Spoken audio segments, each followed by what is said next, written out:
नमस्ते Bharat, this is Viren Mishra. Welcome to the Viren Mishra show.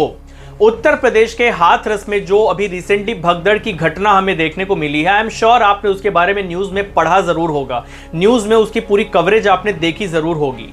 वहां पर जो लोग नहीं जानते हैं क्या हुआ, उन्हें मैं शॉर्ट में बता दूं कि वहां पर एक सेल्फ प्रोक्लेम्ड बाबा जो अपने आप को परब्रह्म, परमात्मा या भगवान कहता है, उसका सत्संग था। वो बाबा वहां पहुंचा था और लाखों की संख्या में लोग उस बाबा को सुनने के लिए, उसका आशीर्वाद पाने के लिए वहां पर पहुंचे हुए थे। और जब वो बाबा वहां से जाने लगा तो उसके पीछे पीछे हजारों लोग दौड़ पड़े उसका पैर छूने के लिए, उसके दर्शन करने के लिए। और इसी दौड़ने के चक्कर में भगदड़ मच गई और इस भगदड़ में अब तक जब मैं ये वीडियो शूट कर रहा हूं तो लगभग 124 लोगों से ज्यादा की मरने की खबर आ चुकी है।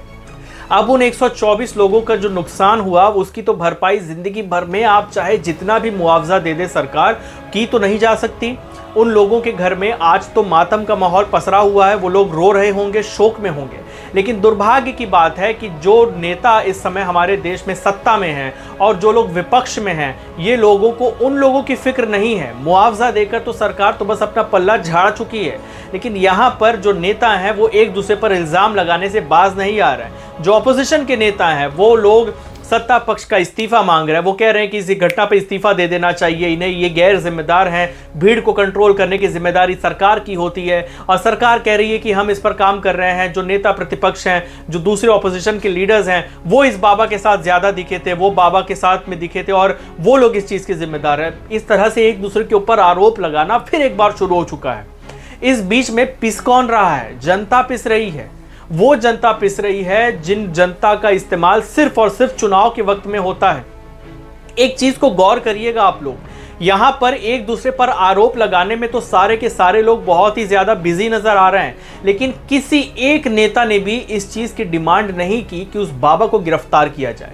अब तक एफआईआर में उस बाबा का नाम का जिक्र तक नहीं किया गया है। और काफी ऐसे मूर्ख लोग हैं जो उस बाबा का फॉलोअर अपने आप को बताते हैं और वो लोग इस बाबा के समर्थन में अभी भी खड़े हुए हैं। दुर्भाग्य की बात है कि जो नेता एक दूसरे के ऊपर इल्जाम लगा रहे हैं वो लोग अब तक उस बाबा को गिरफ्तार करने की बात कर ही नहीं रहे हैं। जानते हैं क्यों? इस कारण को जानकर शायद आप शॉक भी हो सकते हैं, और वो कारण है वोट बैंक। आप सोचिए, जिस बाबा के एक सत्संग में 2.5 लाख 3 लाख लोग आ सकते हैं, उस बाबा के असल में फॉलोअर्स कितने होंगे? कितनी भारी संख्या, कितनी बड़ी पॉपुलेशन को वो बाबा इन्फ्लुएंस करने की ताकत रखता है। और ये वो बाबा है जिसके बारे में अब पता चल रहा है कि ये पहले यूपी पुलिस में नौकरी भी कर चुका था, उसके बाद में नौकरी छोड़कर ये सत्संग वगैरह करने लगा, प्रवचन देना शुरू कर दिया इसने, और ये शराब और शबाब दोनों के शौक फरमाता है। ऐसे बाबा के पीछे लोग पागल हो जाते हैं और नेता ऐसे बाबाओं के जरिए उन गरीब जनता का इस्तेमाल चुनाव के वक्त करते हैं, जो लोग अपने दुख तकलीफों को मिटाने के लिए ऐसे ढोंगी पाखंडी बाबाओं के घर पे जाकर खड़े हो जाते हैं और उनके चरणों पर बैठकर बस उन्हीं को अपना सब कुछ मान लेते हैं। सवाल यहां पर यह उठ रहा है कि आखिर कब तक ऐसी घटनाओं पर हमारे देश के राजनेता एक दूसरे पर आरोप लगाकर बस अपने आप को सही, अपने आप को बड़ा दिखाने की और अपने आप को समाज का असल हितैषी बताने की कोशिश करते रहेंगे? क्या उनमें से एक भी नेता उन लोगों के दर्द को समझने की काबिलियत रखता है? जो लोग आज एक दूसरे पर आरोप लगा रहे हैं, उन लोगों के परिवार में से कोई मरा नहीं है। वो लोग बहुत सुख चैन का जीवन जी रहे हैं। मरा वो है जो आम है, जो गरीब है। वो जनता जो वहां पहुंची थी, मरने वाली जनता वो है। उन जनता के बारे में मुआवजा देकर सब लोग अपना पल्ला झाड़ चुके हैं। उन लोगों के ऊपर, उन लोगों के फेवर में अपने आप को बताते हुए गवर्नमेंट पे इल्जाम लगाकर लोग अपने आप को महान दिखाने की कोशिश कर रहे हैं। मैं यहाँ पर सत्ता पक्ष और विपक्ष दोनों के ऊपर इल्जाम लगा रहा हूँ और दोनों की बात कर रहा हूँ।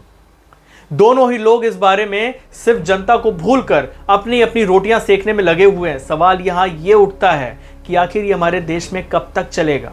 कब तक ऐसे ढोंगी पाखंडी बाबाओं के चक्कर में लोग पड़ते रहेंगे और वो लोग चुनाव के वक्त में जनता जो है वो नेताओं के काम आती रहेगी?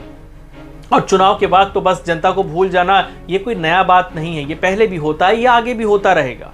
सवाल यहां आपको अपने आप से भी पूछना पड़ेगा कि कब तक आप ऐसे ढोंगी पाखंडी बाबाओं के चक्कर में पड़कर अपना जीवन बर्बाद करते रहेंगे। मैं मिलूंगा आपसे द वीरेन मिश्रा शो के अगले एपिसोड में। अगर आप मेरी बात से सहमत हैं तो इस वीडियो को शेयर जरूर करिएगा। जय हिंद, जय भारत। सावधान रहिए, सतर्क रहिए ऐसे लोगों से।